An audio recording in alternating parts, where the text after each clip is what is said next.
మరొకసారి చదువుకుందాం. ఆదికాండం 39వ అధ్యాయము 15వ వచనం. నేను బిగ్గరగా కేకలు వేయుట, వాడు విని నా దగ్గర తన వస్త్రములను విడిచిపెట్టి తప్పించుకొని బయటకు పారిపోయాను. ఇక్కడ ఒక వ్యక్తి మాట్లాడుతున్నట్లుగా కనబడుతున్నది. ఎవరయ్యా అతను అంటే అక్కడ ఉన్నటువంటి ఆ సందర్భంలో మాట్లాడుతున్నటువంటి వ్యక్తి ఎవరయ్యా అంటే ఆమె ఒక స్త్రీ. ఆమె ఒక అతనికి భార్య. అయితే ఆమె ఎవరితో మాట చెప్తుందంటే తన భర్తతో చెప్తుంది. ఏమని అంటే, ఇదిగో నా చేతిలో అతడు వస్త్రాన్ని విడిచిపెట్టి పారిపోయాడు అని ఒక వ్యక్తి మీద వాస్తవికంగా చెప్పాలి అంటే నింద వేస్తుంది. ఏం వేస్తుందంటే నిందను వేస్తుంది. ఇప్పుడు ఈ సందర్భంలో చదవబడినప్పుడు అక్కడ ఉన్నటువంటి స్త్రీ చేతిలో ఒక వస్త్రం ఉంది. ఆ వస్త్రము తనది కాదు, ఆ వస్త్రము తన భర్తది కాదు, ఆ వస్త్రము వేరొక వ్యక్తిది. అది ఆమె చేతిలో ఉన్నది. ఆ చేతిలో ఉన్న వస్త్రాన్ని బట్టి తన భర్త వచ్చినప్పుడు తన భర్తకు చెప్తుంది. ఏమని అంటే, అతడు తన వస్త్రాన్ని నా చేతిలో విడిచిపెట్టి పారిపోయాడు. ఎవరు అతడు? ఎవరు విడిచిపెట్టారు? ఎక్కడ విడిచిపెట్టాడు? ఎవరు అతడంటే అతడి పేరే యోసేపు. ఈ యోసేపు తన తండ్రి ధరింపజేసినటువంటి విచిత్రమైన నిలువుటంగి తన సహోదరులు తీసుకొని అలాగుననే తన సహోదరులు ఆ యొక్క యోసేపును ఏం చేశారు అంటే ఇస్మాయిల్కు అమ్మివేశారు. మనము గత వారంలో ధ్యానం చేశాం. విచిత్రమైన నిలువుటంగి తన తండ్రి ధరింపజేసిన నిలువుటంగిని తీసుకొని తననున్న పాటున ఇస్మాయిల్కు అమ్మివేశారు. ఈ ఇస్మాయిలు యోసేపును కొనుక్కొని ఐగుప్తు దేశానికి వచ్చారు. ఐగుప్తు దేశముకు వచ్చినటువంటి ఆ యొక్క ఇస్మాయిల్ ఏం చేశారు అంటే ఐగుప్తు దేశంలో ఒక చక్కటి అధికారము భోగభాగ్యములు కలిగినటువంటి ఒక వ్యక్తి, అతని పేరే పోతిఫిరాత్. అతనికి యోసేపును వాళ్ళు అమ్మివేశారు. సహోదరులు ఇస్మాయిల్కి అమ్మివేస్తే ఇస్మాయిల్ తీసుకొచ్చి పోతిఫిరాత్కి అమ్మివేశారు. ఇప్పుడు జీవితం అంతా యోసేపుది ఎలాగైపోయింది అంటే ఈ సందర్భం అంతా గమనిస్తే కష్టాలు, బాధలు, శ్రమ, దుఃఖం. ఇంటి దగ్గర సంతోషం లేకుండా పోయింది. అరణ్యంకి వస్తే సహోదరుల దగ్గర సంతోషం కోల్పోయాడు. అక్కడి నుండి ఇస్మాయిల్కి అమ్మివేయబడ్డాడు బానిసగా. అక్కడి నుండి ఐగుప్తు దేశానికి వచ్చి పోతిఫిరాతు యొక్క తన కుటుంబానికి అమ్మివేయబడ్డాడు. ఇప్పుడు తన జీవితం అంతా కూడా కష్టాలు అనే కొలిమిలో గుండా నడిపించబడుతూ వచ్చినటువంటి తనకు ఆ యొక్క కొన్నటువంటి వ్యక్తి ఎవరు కొన్నారు అంటే పోతిఫిరాతు కొన్నాడు. ఈ కొని ఏం చేశాడు అంటే ఇస్మాయిల్ అతను తీసుకొని వచ్చినప్పుడు అతని పేరు మీద వస్త్రం ఉందామా? లేదు. ఎందుకు? ఆ వస్త్రము తిరిగి తండ్రి దగ్గరికి వెళ్ళిపోయింది. విచిత్రపు నిలువుటంగి ఏమైంది? మేక రక్తములు ముంచి తండ్రి దగ్గర తీసుకొని వెళ్ళారంటే ఇప్పుడు ఆ వస్త్రం ఆయన మీద లేదు. ఇప్పుడు ఉన్న పాటున ఇస్మాయిల్ కొనుక్కొని వచ్చి ఐగుప్తులో ఉన్నటువంటి పోతిఫిరాతుకు అమ్మివేయగా ఇప్పుడు పోతిఫిరాతు కొన్నాడు. కొని ఏం చేశాడు అంటే చూడండి బిడ్డలారా, తనను తన కుమారునిగా స్వీకరించుకున్నాడు. ఇదంతా కూడా మనకు 39వ అధ్యాయము 1వ వచనంలో కనబడుతుంది. ఎవరికి అమ్మివేశాడు, ఎవరిని కొన్నారు? చదువు ఒకసారి మాట. యోసేపుడు ఐగుప్తులకు తీసుకుని వచ్చినప్పుడు ఫరో యొక్క ఉద్యోగస్తుడును రాజ సంరక్షక సేనాధిపతి అయిన పోతీఫర్ అనే ఒక ఐగుప్తీయుడు అక్కడికి అతన్ని తీసుకొని వచ్చిన ఇష్మాయేలీయుడి యొద్ద అతన్ని కొనెను. ఎవరిని కొన్నాడు? యోసేపును కొన్నాడు. యెహోవా యోసేపునకు తోడయ్యుండెను కనుక అతడు వర్ధిల్లుచు తన యజమానుడుకు ఆ ఐగుప్తుని ఇంట ఉండెను. ఇప్పుడు ఈ పోతిఫిరాతు అనేటువంటి వ్యక్తి యోసేపును కొన్నాడు. కొని తన ఇంటికి తీసుకెళ్ళి ఇంటి మీద అంతా కూడా అధికారాన్ని ఇచ్చినట్లుగా 5వ వచనంలో మనకు కనబడుతుంది. 39వ అధ్యాయం 5వ వచనంలో ఇంచుమించుగా చెప్పాలంటే బిడ్డలారా, ఈ యోసేపును పోతీఫెరాతు కొన్నప్పుడు అతని ఉద్దేశము ఎలాగున్నది? ఇంటి మీద అధికారం ఇచ్చాడంటే అతడు యవన దశలో ఉన్నాడు కాబట్టి ఇతను కొన్నటువంటి వ్యక్తి తనని కుమారునిగా భావించుకున్నాడు. ఎట్లా భావించాడమ్మా? ఇప్పుడు మనం పిల్లల్ని డబ్బు పెట్టి కొనుకొచ్చుకుంటాం కదా, దత్త తీసుకుంటే మన పిల్లల్ని మనం ఏమనుకుంటాం? మన కడుపులో పుట్టిన పిల్లలు ఎంతో మనం కొనుకొచ్చుకున్నాం, లేదు దత్త తీసుకున్న బిడ్డలు కూడా అంతే ప్రేమిస్తాం. ఇక్కడ ఇతడు కూడా ఇతనికి మొత్తం పూర్తిగా కోల్పోయి ఉన్న వ్యక్తి కాబట్టి ఇతన్ని కొన్నాడు. కొని ఏం చేస్తాడంటే 5వ వచనం చదువు ఒకసారి. అతడు తన ఇంటి మీదను తనకు కలిగినదంతటి మీదను అతని విచారణకర్తగా నియమించిన కాలం మొదలుకొని యెహోవా యోసేపు నిమిత్తము ఆ ఐగుప్తీయుని ఇంటిని ఆశీర్వదించెను. ఇప్పుడు ఐగుప్తులో ఉన్నటువంటి అధికారం కలిగినటువంటి పొతీఫెరాతు యొక్క ఇంటిని దేవుడు యోసేపును బట్టి ఆశీర్వదించాడు. యోసేపుకు అతడు తన ఇంటి మీద అంతా కూడా అధికారం ఇచ్చాడు. ఇప్పుడు ఈ కొన్నటువంటి వ్యక్తి పేరు ఏం పేరు? పోతీఫెరాతు. అతనికి భార్య ఉన్నది.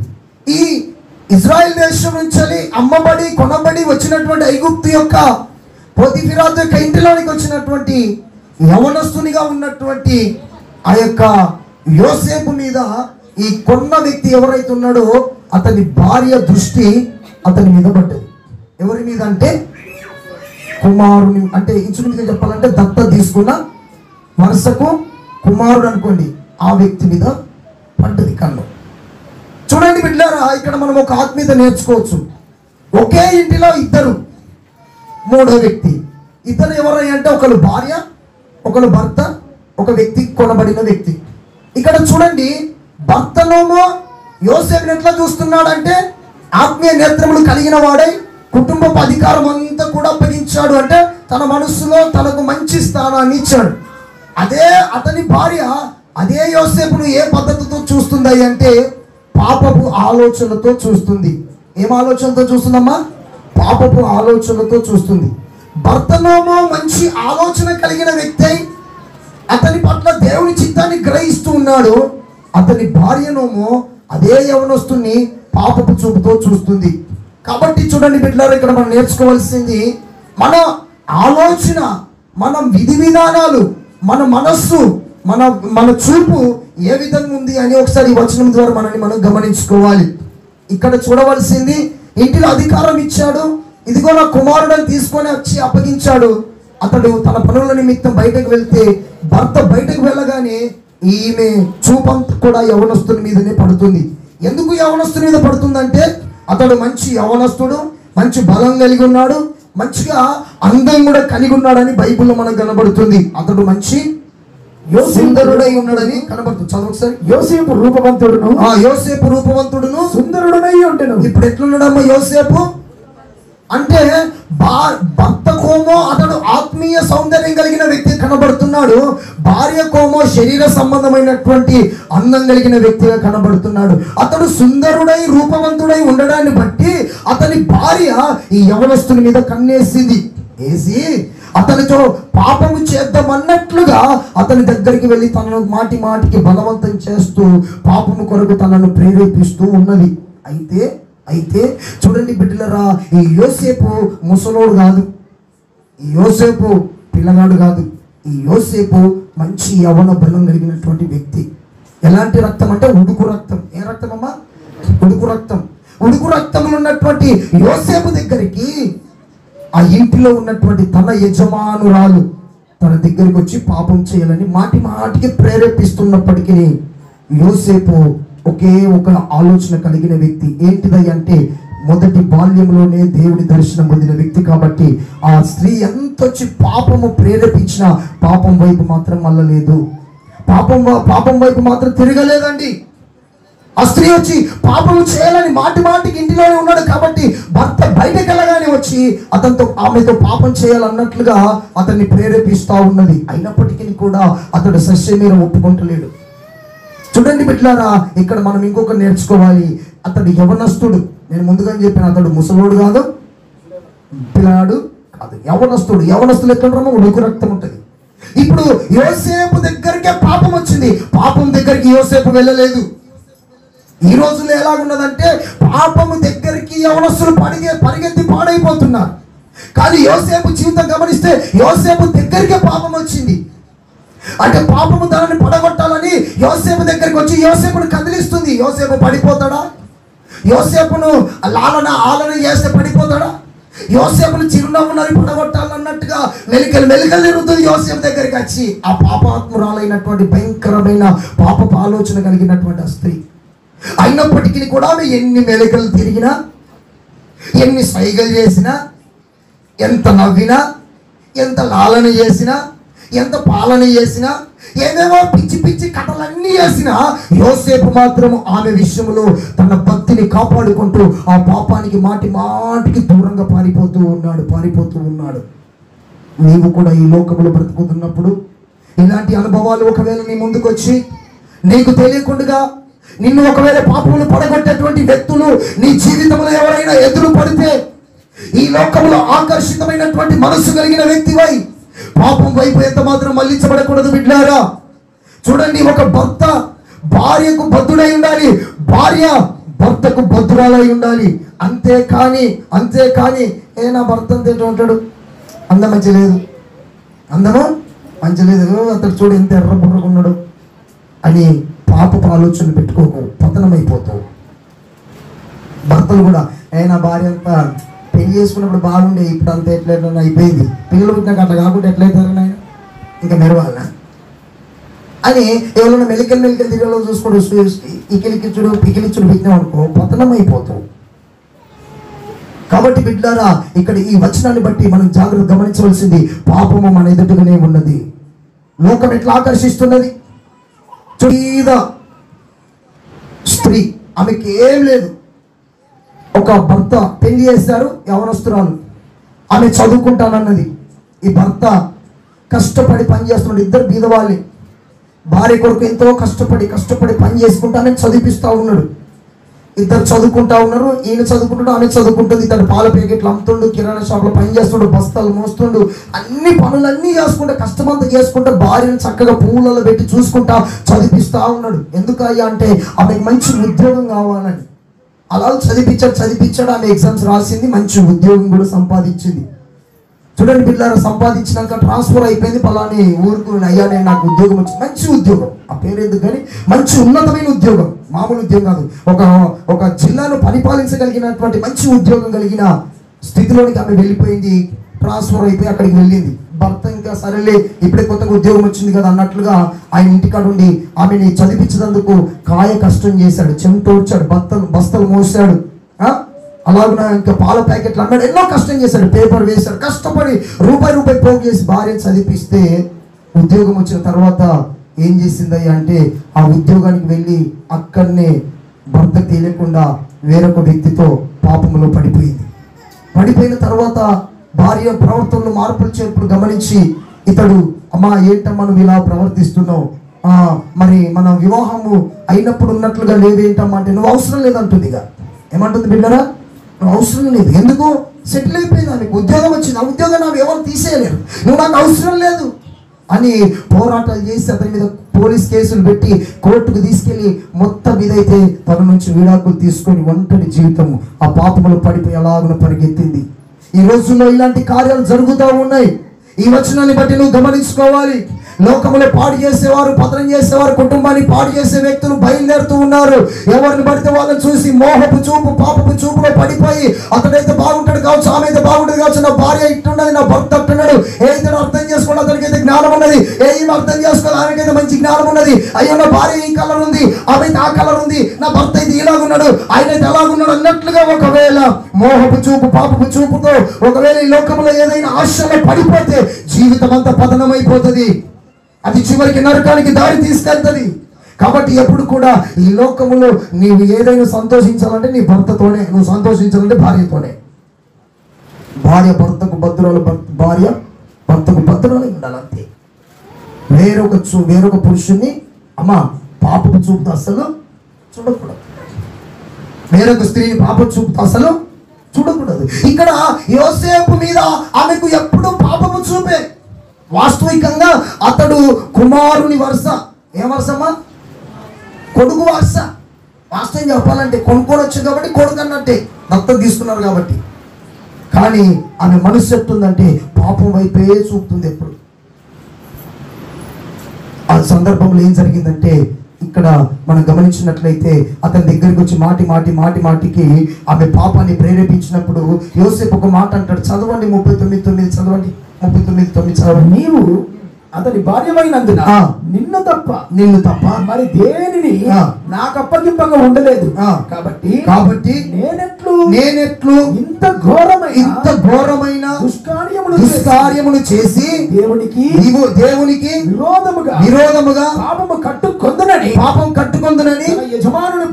తన యజమానుని భార్య, ఎంత మంచిగా చెప్తాం చూడండి. యజమానుని భార్య ఏమంటాడు, తల్లి నేను అలాంటి వాడిని కాదమ్మా, తల్లి నాకు అలాంటి ఆలోచన లేవమ్మా, అయ్యో తల్లి నేను అలా నిన్ను ఎప్పుడు అనుకోలేదయ్యా, అయ్యో తల్లి నేను నిన్ను నా తల్లిగా బాధించాను, నువ్వు నా యజమానుని భార్యవయ్యా, అమ్మా అలాంటి ఆలోచన వద్దమ్మా, నేను అలాంటి పాపం చేయలేనమ్మా, అమ్మ వద్దమ్మా, నేను నా దేవుని బిడ్డను, నేను రక్షణ పొందాను, బాప్టిజం పొందాను, దేవుని బిడ్డగా పిలువబడుతున్నాను, కాబట్టి నాకు అలాంటి పాప ఆలోచన లేవు తల్లి, నేను రానమ్మా, నేను చేయలేనమ్మా, ఆ పాపంలో నేను పరిగెత్తలేనమ్మా, నా దేవునికి విరోధంగా నేను నా జీవితాన్ని పాడు చేసుకోలేనమ్మా, నేను నన్ను మాత్రం దయచేసి విడిచిపెట్టమని చెప్పి ఎంతగానో ప్రతిమాలుతున్నాను. ఈ దేవచనంలో లూకాసు వార్తలు కూడా 15:22లో అక్కడ తప్పిపోయిన కుమారుడు ఏమంటాడంటే, నేను నా దేవునికి పరలోకముకు విరోధముగా నేను పాపం చేశాను అంటాడు. తప్పిపోయిన కుమారుడు పాపం చేసి పాపాన్ని ఒప్పుకున్నాడు. ఇక్కడ ఈయన అంటున్నాడు పాపము చేయకుండానే చెప్తున్నాడు, అయ్యా నేను అలాంటి పాపము చెప్పగలిగిన విశ్వాసమై ఉంటున్నావా, లేకపోతే చిన్న చిన్న బలహీనతలకి తోనాడి మెలికలు తిరిగి కింద పడుతున్నావా? ఎట్లున్నది ఆత్మీయ జీవితం, ఆత్మీయ యాత్ర ఎట్లున్నది? ఆదివారం చర్చకు వస్తున్నావు, వారం అంతా ఎట్లా బ్రతుకుతున్నావు, నెల అంతా ఎట్లా బ్రతుకుతున్నావు, ఎట్లాంటి రొట్టెలో పాలు పొందుతున్నావు, ఎలాంటి భక్తిని చేస్తున్నావు జీవితంలో? ఇష్టానుసారంగా నడిచేది కాదు భక్తి. మరలా చెప్తున్నాను, విశ్వాసాన్ని కాపాడుకోవాలి, భక్తిని చాలా జాగ్రత్తగా చేయాలి. లోకం ఆకర్షిస్తూ ఉన్నది, పాపం ఆకర్షిస్తూ ఉన్నది. ఈ లోకంలో ఎక్కడ ఛాన్స్ దొరుకుతుంది, ఎప్పుడు ఛాన్స్ దొరుకుతుంది అప్పుడు పడగొడదాం అన్నట్లుగా పురుషులు స్త్రీలుగా లోకంలో పాపం ఏర్పడి జరుగుతుంది. అందరు కాదు, కొందరు. అందరూ అలాగే పొరపాటు చేస్తున్నారు, నేను అలాగే తప్పది. కొంతమంది ఉన్నారు పనికి మాలిన వాళ్ళు. అలాంటి వాళ్ళ విషయంలో నీ భక్తిని చాలా జాగ్రత్తగా కాపాడుకోవాలి, కుటుంబ వ్యవస్థను చాలా జాగ్రత్తగా కాపాడుకోవాలి. అమ్మ ప్రాముఖ్యంగా తల్లిదండ్రులు అయితే బిడ్డలకు చెప్పుకోవాలి, యవనస్తులైన బిడ్డలకు చెప్పుకోవాలి, నాన్న నువ్వు ఇలా ఉండాలి బిడ్డ, చాలా జాగ్రత్తగా ఉండాలి. తల్లి కుమార్తె తల్లి చెప్పుకోవాలి, అమ్మా బిడ్డ లోకంలో ఇలాంటి పాపాలు ఉన్నది, లోకంలో ఇలాంటి పరిస్థితులు ఉంది, ఎవరైనా నిన్ను ఆకర్షించేటట్లుగా ఎప్పుడు కూడా మన పాపంలో పడిపోదు బిడ్డ, మనం చాలా జాగ్రత్తగా కాపాడుకోవాలి అని తల్లి పిల్లలకు బుద్ధిమాని చెప్పుకోవాలి, తండ్రి కొడుకులకు చెప్పుకోవాలి.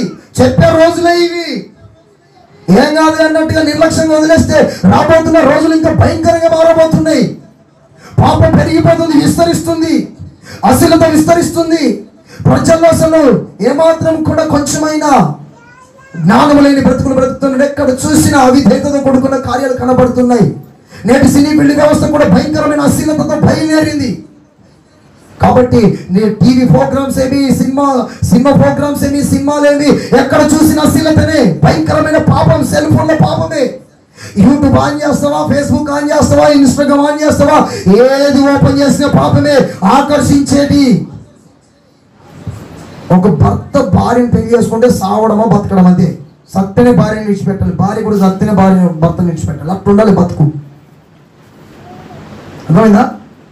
చస్తేనే పోవాలంతే. ఒక్కసారి ముడి వేయబడితే ఆ ముడి ఎవ్వల చిప్పుదామన్నా పోవద్దు. ఎప్పుడు విడిపోవాలంటే భర్తనా భార్యనా సత్తేనే ఆ ముడి తిప్పబడాలి. అది దాంపత్య జీవితానికి ఉన్న విలువ. 3 వద్దులకు, 4 వద్దులకు, 2 నెలలకు, 3 నెలలకు, 6 నెలలకు, ఇది కాదు. చాలా జాగ్రత్త కాపాడుకోవాలి. దేవునికి స్తోత్రం కలుగును గాక. హల్లెలూయా. చూడండి బిడ్డలారా, ఇప్పుడు చదువుకుందాం. అతడు ఏం చేశాడు అంటే, నేను నా దేవుడికి విరోధంగా పాపము చేయలేనని అంటున్నప్పుడు ఏం జరిగింది? 12వ వచనం చదువు. అప్పుడు ఆమె అతని వస్త్రములో పట్టుకొని తనతో శయనింపమని చెప్పగా అతడు తన వస్త్రములను ఆమె చేతిలో విడిచిపెట్టి తప్పించుకొని బయటికి పారిపోయాడు. ఇప్పుడు ఏం చేశాడమ్మా? ఎవరి వస్త్రాలు? ఇప్పుడు మీకు అర్థమైందిగా, అర్థమైందా? ఫస్ట్ వచనం, అతడు ఆ వస్త్రాలను ఆమె చేతిలో విడిచిపెట్టి పారిపోయాడు. ఏం చేశాడు? అందరు చెప్పండి. విడిచిపెట్టి పారిపోయాడు. అందరూ అనండి. ఏంటి మాట్లాడండి, మాట్లాడితే నాకు కూడా అర్థమవుతుంది. విడిచిపెట్టి ఏం విడిచిపెట్టాడు? ఎటు పారిపోయాడు అంటే వస్త్రాన్ని విడిచిపెట్టి పారిపోయాడు. వస్త్రాన్ని విడిచిపెట్టి పారిపోయాడంటే ఇంచుమించుగా ఆమె దగ్గరగా పాపానికి దగ్గరకు వచ్చి అతన్ని ప్రేరేపించింది అన్నట్లుగానే అర్థమవుతుంది.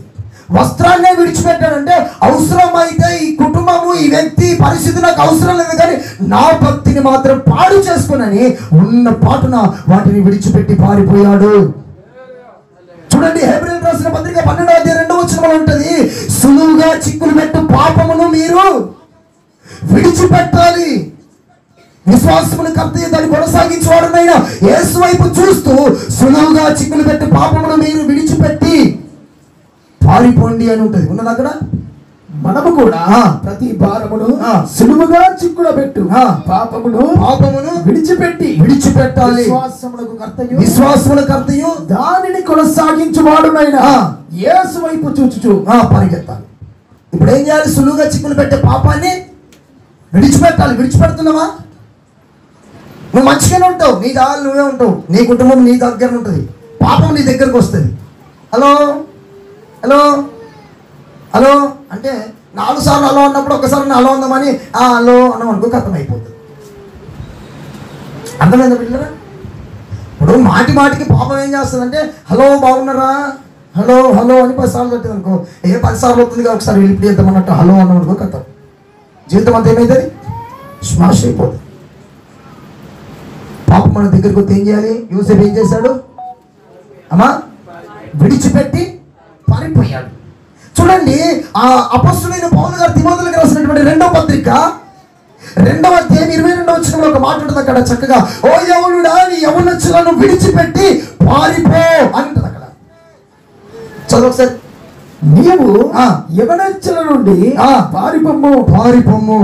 పైన యవనస్తుడు ఉందా?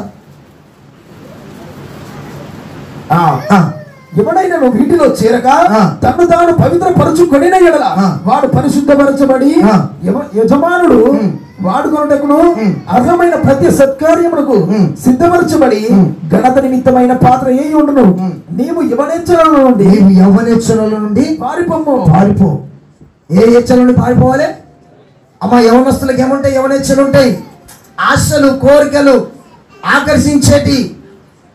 అమ్మా నేను కూడా చూస్తూ ఉంటా, మన కొంతమంది యవనస్తుల స్టేటస్లు చూస్తా అప్పుడప్పుడు. ఇన్స్టాగ్రామ్ కూడా ఇక్కడ ఉన్న కొంతమంది యవనస్తులు నా దగ్గర ఉన్నది, చూస్తా అప్పుడప్పుడు ఏమేమి పెట్టిరండి. అలా మెలికలు తిరిగేటి పెడతారు.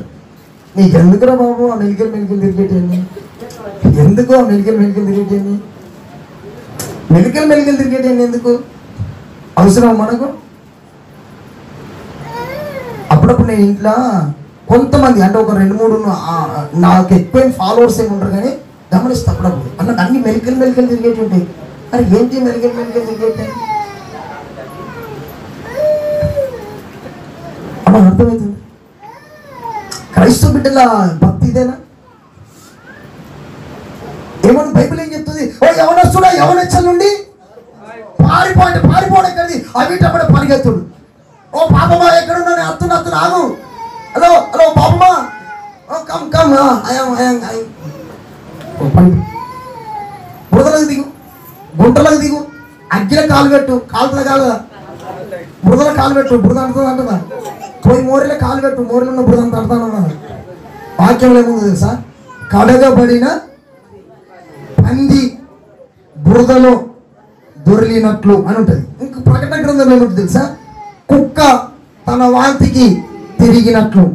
అంటే పంది అంటే పంది కాదు, కుక్క అంటే కుక్క కాదు. కొంతమంది జీవితాలలో చేస్తారు.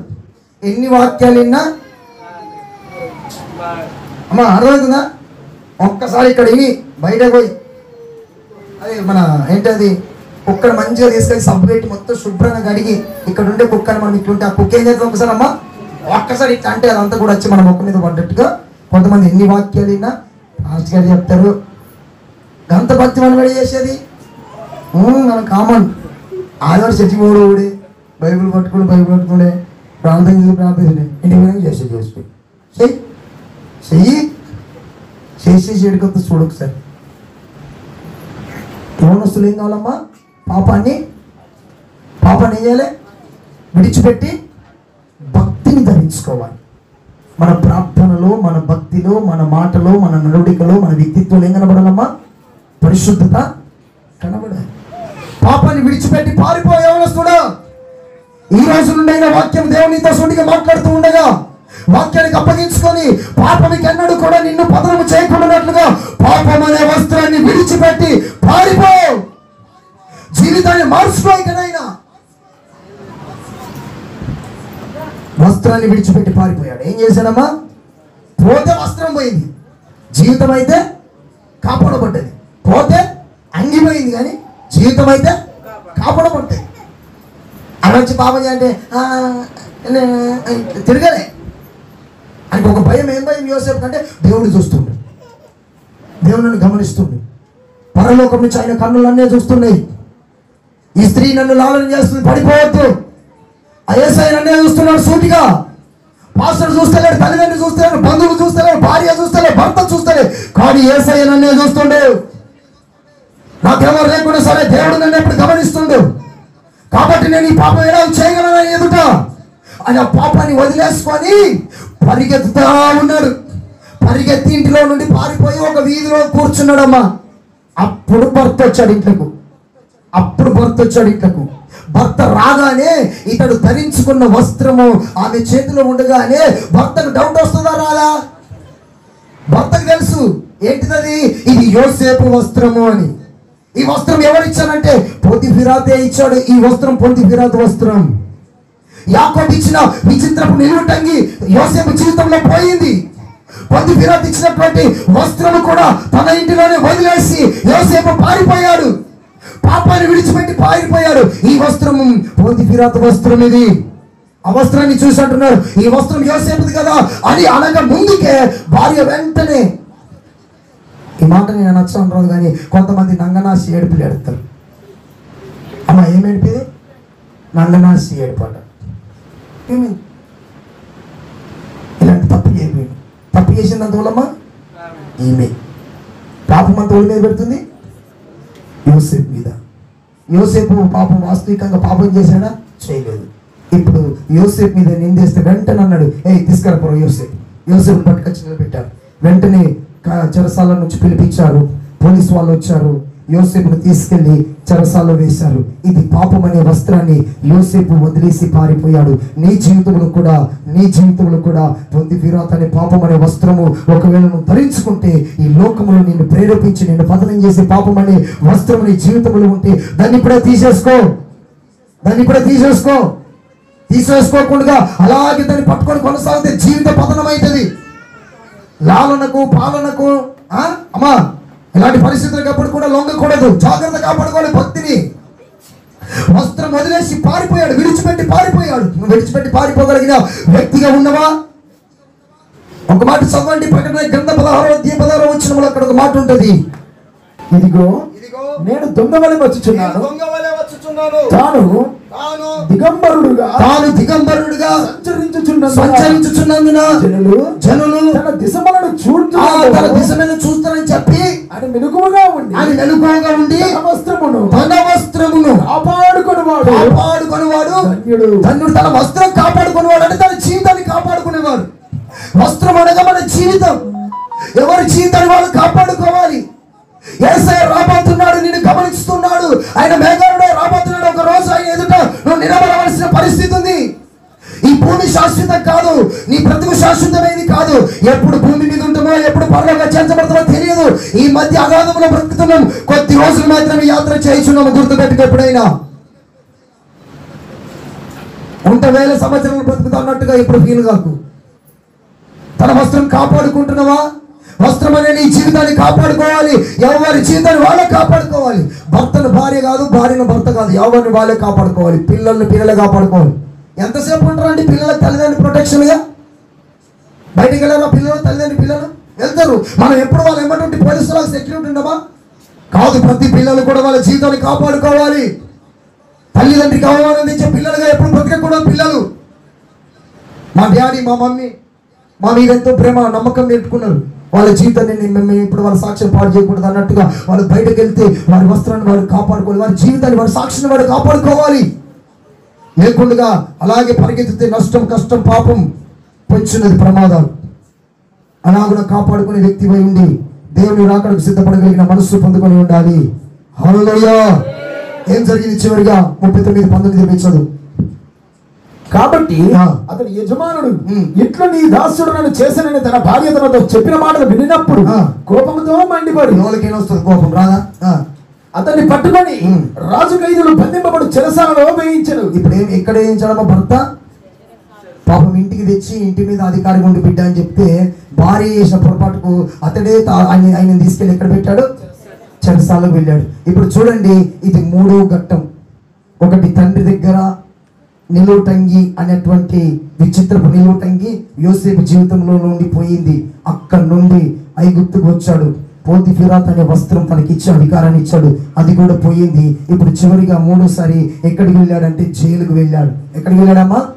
జైలుకు వెళ్ళాడు. జైలుకు వెళ్ళినప్పుడు అక్కడ మనం గమనించినట్లయితే అతని వస్త్రము, యోసేపు వస్త్రం మీరు గమనించండి, యోసేపు వస్త్రం గమనించండి, అతని నిలువుటంగేమో అన్నల చేతిలో ఉన్నది. అమ్మా మీకు అర్థమవుతుందా పిల్లరా? నిలువుటంగేమో అన్నల చేతిలో ఉంది.